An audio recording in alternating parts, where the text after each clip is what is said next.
Buletin Didik 2 April bersama saya Zaiti Zubir. Assalamualaikum dan salam sejahtera. Keputusan untuk membenarkan perjalanan rentas negeri bagi individu telah lengkap terima 2 dos suntikan vaksin COVID-19 akan dibincangkan dalam mesyuarat khas Majlis Keselamatan Negara MKN. Menteri Kanan Keselamatan Datuk Seri Ismail Sabri Yaakob berkata, mesyuarat khas itu akan dipengerusikan oleh Perdana Menteri Tan Sri Muhyiddin Yassin minggu depan. Kita akan bincang dalam mesyuarat khas sidang khas MKN yang dipengerusikan oleh Yang Berhormat Perdana Menteri. Kita bincang. Sebab saya pun tahu semalam daripada news. Jadi tak tahu mungkin dah dibincangkan dengan Kementerian Kesihatan. Tidak, saya tak tahu. Jadi saya tak boleh komen apa yang saya dengar melalui news. Beliau mengulas kenyataan Tan Sri Muhyiddin semalam bahawa penerima suntikan 2 dos vaksin COVID-19 mungkin dibenarkan untuk merentas negeri atau ke luar negara. Tambahnya, kerajaan tidak membincangkan secara menyeluruh mengenai insentif kepada individu yang mendapat 2 dos vaksin itu.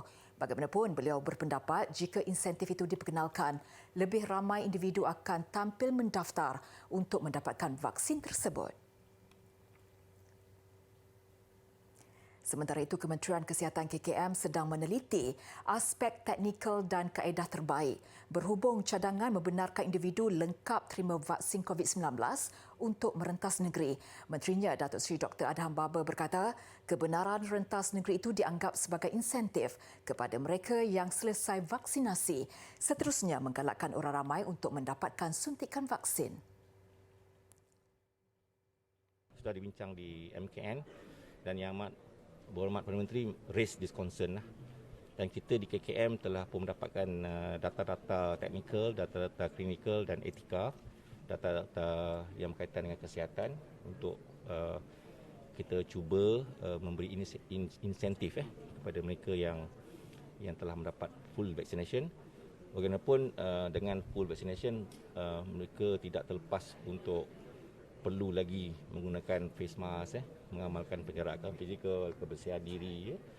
Datuk Seri Dr. Adham berkata beliau secara peribadi bersetuju dengan Perdana Menteri mengenai cadangan tersebut. Sementara itu, KKM sudah melakukan persiapan rapi di 600 pusat pemberian vaksin bagi kelancaran fasa 2 program imunisasi COVID-19 kebangsaan yang diawalkan pada 17 April ini. Terdahulu, Datuk Seri Dr. Adham menyampaikan hadiah bagi kempen My Debit KKM di Putrajaya siang tadi. Dalam perkembangan sama, bagi mengurangkan risiko penyebaran COVID-19, Hari Tanpa Tunai akan diperkenalkan tahun ini di fasiliti Kementerian Kesihatan KKM. Program itu akan dilaksanakan secara rintis di hospital dan klinik kesihatan sebelum diperluaskan ke semua fasiliti KKM seluruh negara. Keperluan untuk kita mengamalkan norma baru dalam era pendigitalan negara. Yang penting pada hari ini ialah kita mahu melihat bagaimana penggunaan cash itu yang mana boleh mengurangkan risiko penyebaran kuman-kuman ataupun virus COVID ataupun virus lain di kertas-kertas ringgit Malaysia tersebut atau wang itulah.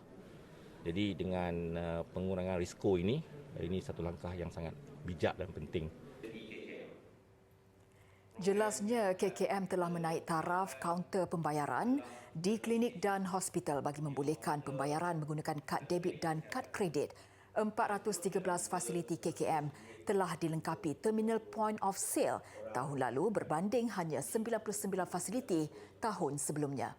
Saya tak lupa juga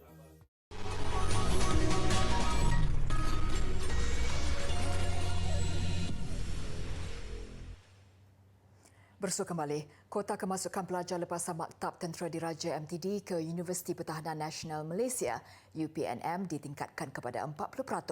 Menteri Kanan Pertahanan Datuk Seri Ismail Sabri Yaakob berkata, dengan peningkatan kota itu daripada 10% sebelum ini, hampir semua pelajar MTD dapat melanjutkan pengajian di UPNM. Penetapan kota kemasukan putera Maktab Tentera Diraja yang akan melanjutkan pengajian di Universiti Pertahanan Nasional Malaysia kita telah menetapkan kota sebanyak 40% kepada putera-putera daripada MTD. Dari segi jumlah, sebenarnya dari segi jumlah pelajar yang ada di UPNM, kalau 40%, hampir semua, mungkin keseluruhan pelajar-pelajar MTD ini boleh diterima masuk di dalam UPNM. Oleh itu, ia membuka lagi peluang untuk para putera pergi lebih jauh. Beliau berkata demikian sewaktu menyempurnakan perbarisan tahunan dan penyampaian hadiah putera MTD di Kem Sungai Besi Kuala Lumpur pagi tadi. Sebelum ini dilaporkan Kementerian Pertahanan akan berbincang dengan Kementerian Pengajian Tinggi bagi meningkatkan kuota kerana graduan UPNM mempunyai kadar kebolehpasaran tinggi dalam kalangan majikan. Manakala MTD pula adalah institusi pendidikan peringkat menengah yang diberikan latihan ketenteraan dan melahirkan ramai pemimpin di negara termasuk kepimpinan tertinggi di semua cabang Angkatan Tentera Malaysia ATM. Harap-harap laporan berikut ini dapat menjadi dorongan kepada kita untuk menjadi penyelidik yang berjaya. Institut Penyelidikan dan Kemajuan Pertanian Malaysia MARDI akan memperkenalkan varieti benih padi baru yang sesuai dengan keadaan tanah di Sabah dan Sarawak. Ketua Pengarahnya Datuk Dr. Muhammad Rauf Muhammad Nur berkata ketika ini MARDI sedang menjalankan penyelidikan bagi memastikan benih padi tersebut mempunyai daya tahan terhadap serangan penyakit serta sesuai dengan keadaan tanah dan cuaca. Tambahnya, sebelum ini MARDI telah menghasilkan varieti benih padi baharu MR298 iaitu jenis padi warna untuk ditanam di Sarawak. Untuk varieti benih padi baharu yang sesuai dengan keadaan tanah di Sabah dan Sarawak, ia dijangka diperkenalkan tahun depan. Menurut Datuk Dr. Muhammad Rauf, penghasilan varieti benih padi baharu membantu meningkatkan produktiviti penanaman padi dan merancangkan industri pengeluaran beras serta pendapatan pesawah. Beliau berkata sehingga kini MARDI telah menghasilkan 53 jenis varieti benih padi untuk kegunaan pesawah di negara ini.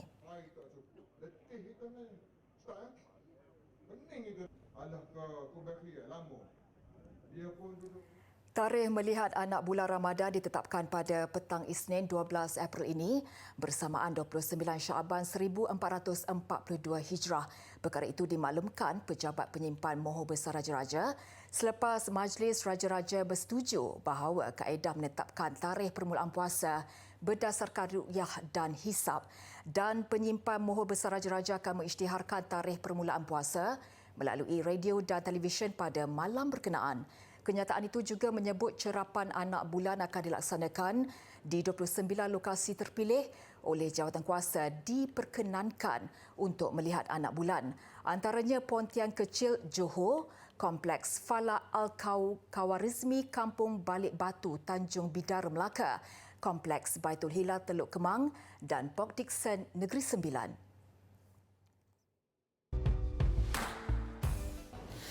Okey, pelajar bila berada dalam kelas, apabila berasa lesu, mengantuk, jadi pelajar kena meningkatkan kadar nadi pelajar. Apabila kadar nadi ditingkatkan, jadi kita akan hilanglah rasa mengantuk tu. Jadi apa yang boleh pelajar lakukan? Pelajar berdiri, berada di sebelah meja. Okey, berada di sebelah meja pelajar, buat aktiviti yang cikgu cadangkan, boleh buat jumping jack. Sebab apa? Jumping jack ni dia tidak bergerak, dia hanya bergerak setempat. Contoh 1 2 3 4, 5, 6, 7, 8, 9, 10. Okey, 10 kali tak cukup lagi. Okey, pelajar selang selikan dengan squat. Okey, 1, 2, 3, 4, 5.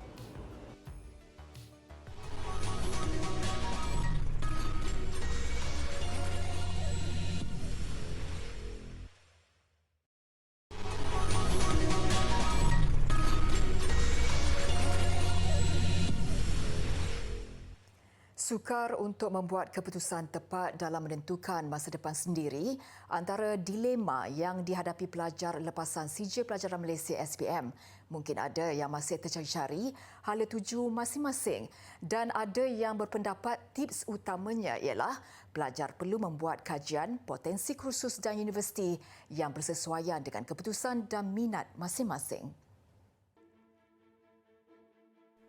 Bagi Kui Yi Kuang, pelajar dari Sekolah Menengah Kebangsaan Teluk Cempedak Kuantan Pahang, dia memilih untuk terus melanjutkan pelajaran sebaik keputusan SPM diperolehi nanti.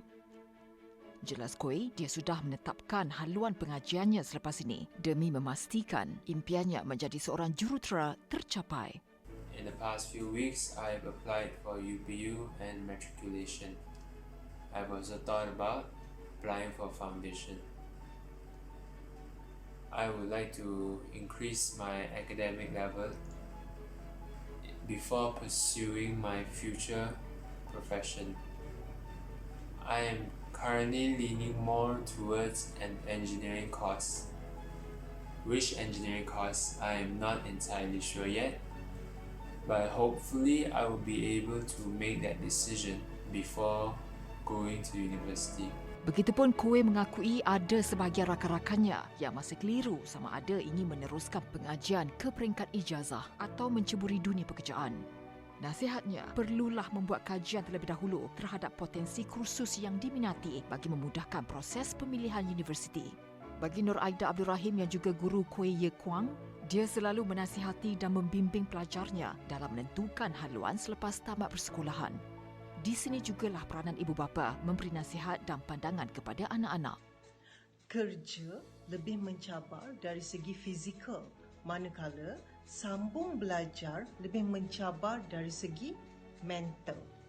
Okey, tapi harus diingat lepasan SPM ini usianya adalah lebih sesuai untuk menyerap ilmu dan mengeluarkannya secara kreatif ketika mereka berada di alam pekerjaan kelak.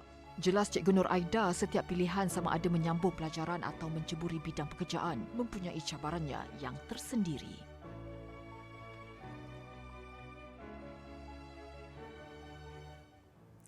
Seawal usia 8 tahun sudah berpeluang membuat persembahan di hadapan khalayak ramai melalui kelab ukulele murid Sekolah Kebangsaan Seri Sabak Uni Batu Pahat Johor bukan sahaja memantapkan kemahiran bermain alat muzik, mereka juga dapat meningkatkan keyakinan dan keberanian diri untuk berdepan dunia luar.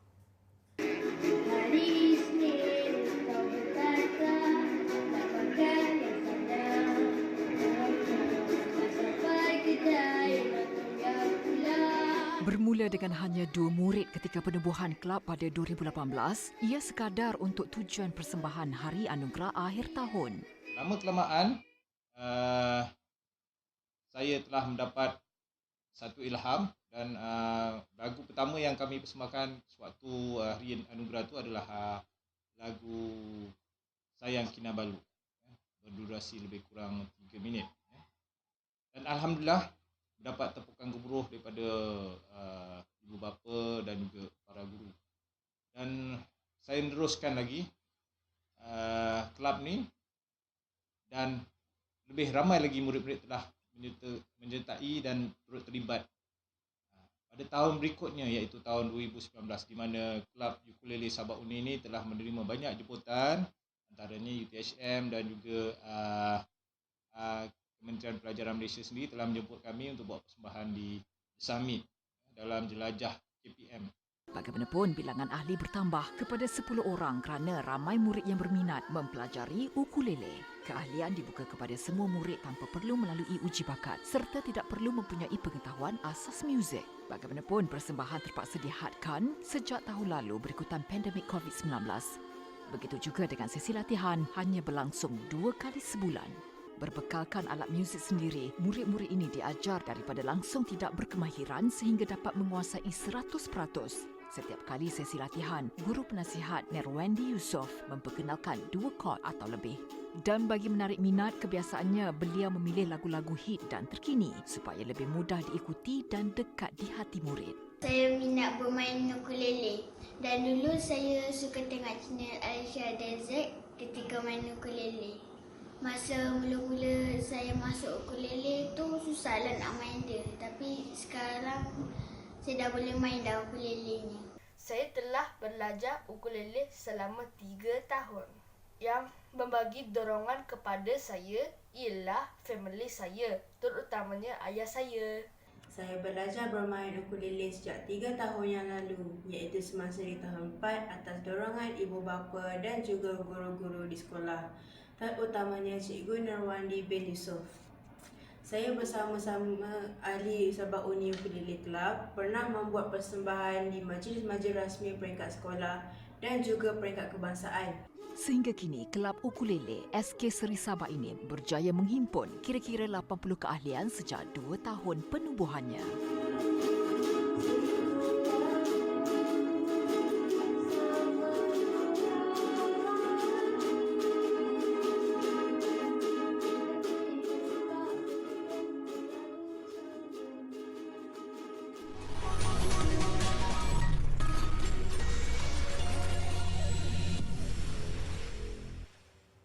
Bersua kembali, ini sesuatu yang wajar kita renung-renungkan berbanding apa yang sering digembar-gemburkan. Kajian menunjukkan lebih separuh daripada kanak-kanak di Jefferson, daerah termiskin di Mississippi, Amerika Syarikat, hidup tanpa jaminan keselamatan makanan. Bagi mengurangkan beban penduduknya, semua murid yang layak diberikan bantuan makanan percuma. Program bantuan makanan ini dibiayai oleh Kerajaan Negeri Mississippi sejak lebih setahun lalu. Tenaga pekerja pula hanya sukarelawan. Ini kerana sebahagian daripada mereka juga terpaksa ke bank-bank makanan untuk mengisi perut sendiri dan keluarga. Dan kerana itu juga, bantuan makanan ini terpaksa dihantar ke rumah-rumah dan dengan menggunakan bas sekolah. So a lot of kids didn't have the opportunity nor the transportation to pick up the meal, so we decided as a district we needed to go door to door. Daerah Jefferson mempunyai penduduk sekitar 7,000 orang dengan kadar pengangguran ialah 17% pada Januari lalu berbanding sekitar 6.3% di peringkat kebangsaan. Daerah Jefferson mempunyai penduduk Afrika Amerika paling tinggi di Amerika Syarikat dan banyak daripada keluarga di sini hidup dalam kemiskinan sejak bergenerasi lamanya. Dan sejak pandemik COVID-19 melanda, murid-murid di Jefferson hanya ke sekolah 2 hari seminggu, manakala 3 hari lagi mereka akan belajar dari rumah.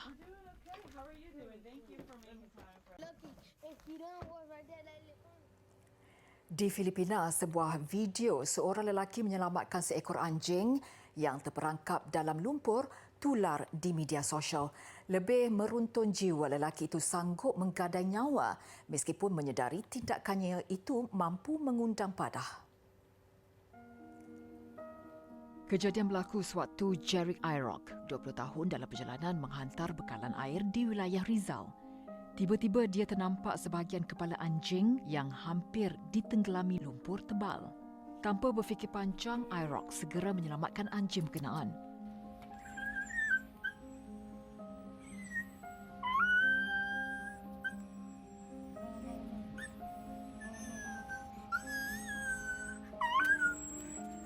Apabila diselamatkan, haiwan itu kelihatan tidak bermaya dan disangkakan mati. Mujur ia kembali aktif tidak lama kemudian. Video dirakam sahabat Irock, Jake Lester Supnat, tular di hampir semua platform media sosial. Anjing berkenaan dibawa ke rumah berhampiran sebelum dibersihkan dan diberi makan.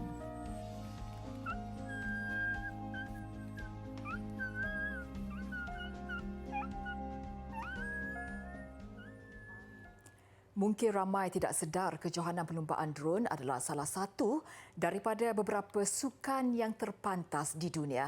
Apatah lagi kelajuan maksimum objek terbang itu mampu menjangkau sehingga 170 km sejam. Saksikan laporan ini. Kang Chang-hyun, 18 tahun dari Korea Selatan, adalah juara sukan berkenaan dan mahu mempertahankannya. Remaja ini beraksi bersama 3 rakannya dan kerap melakukan latihan bersama-sama bagi memastikan kemahiran pengendalian objek itu sentiasa berada pada tahap tertinggi. Hakikatnya, kaedah pengendalian alat ini tidak mudah seperti yang disangka. Kerana juruterbang perlu cekap menggunakan alat kawalan jauh selain perlu fokus pada sudut pandang kacamata virtual reality.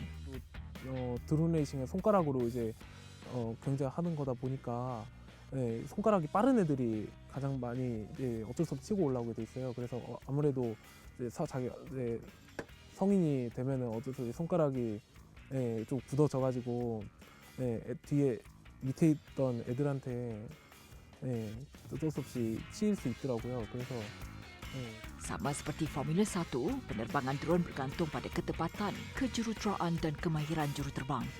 Ia direka secara custom oleh pesaing maupun pasukan yang bertanding.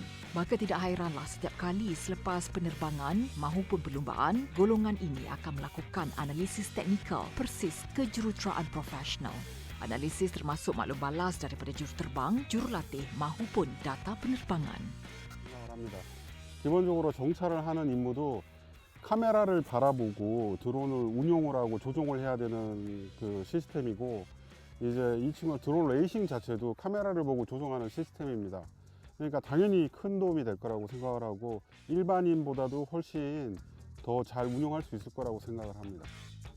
Atas pencapaian remaja itu, sekolahnya yang terletak di kawasan pedalaman Hong Siong kini diiktiraf sebagai sekolah berkepakaran drone. Kang turut diangkat sebagai duta bagi menarik lebih ramai pelajar dan bakat baharu.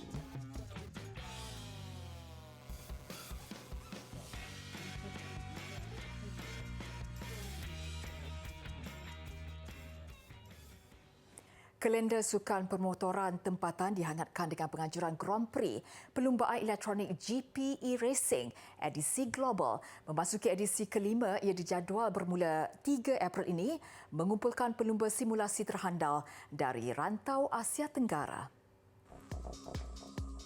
Penganjur menambah baik format perlumbaan menerusi pecahan 4 kategori iaitu emas, perak, gangsa dan tembaga yang membezakan jenis-jenis jentera. We got two championships, right? Well, actually got 3 championships, but 2 championships we're focusing on right now. Endurance Edition, which started in January, and we've had 2 rounds. That's where we gave the prizes for the winners from the first 2 rounds.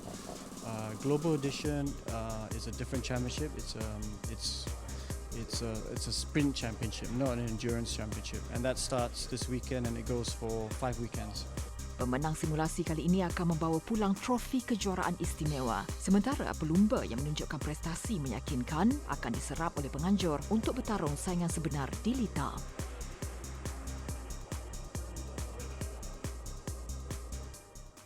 Paparan chef pastry di Itali mengukir telur Easter menjadi objek seni mengakhiri buletin didik dan kesemua hasil seni itu boleh dimakan namun mampu disimpan bertahun lamanya dalam tempat sejuk. Dengan itu saya Zaiti Zubir. Assalamualaikum dan selamat malam.